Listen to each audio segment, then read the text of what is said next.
বন্যায় বিধ্বস্ত নাগরাকাটার মানুষের পাশে আবারও দাঁড়ালেন শিলিগুড়ির বিধায়ক শঙ্কর ঘোষ।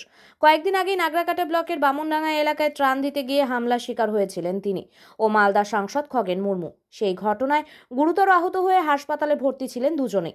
তবুও হাল ছাড়েননি শঙ্কর। ভাঙা হাত নিয়ে শনিবার আবার নাগরাকাটায় হাজির হলেন তিনি। আজ নাগরাকাটা ব্লকের একাধিক বন্যা দুর্গত এলাকায় ত্রাণ সামগ্রী পৌঁছে দেন বিজেপি নেতা। তার সঙ্গে উপস্থিত ছিলেন নাগরাকাটার বিধায়ক পুনম ভেংরা।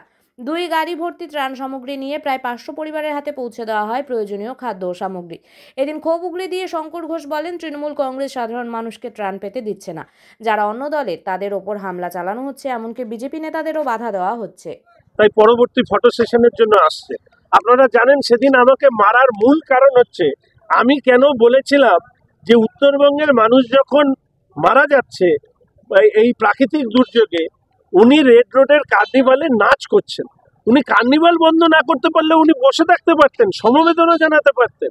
আপনারা তো সব আমার উত্তরবঙ্গের সাংবাদিক, মনে আছে ময়নাগুড়িতে ঝড় হয়েছিল, রাত্রেবেলা তিনি এসে টর্চের লাইট, মোবাইলের লাইট দিয়ে মানব দরদি শাস্তি দিয়েছিলেন, তখন ভোট ছিল।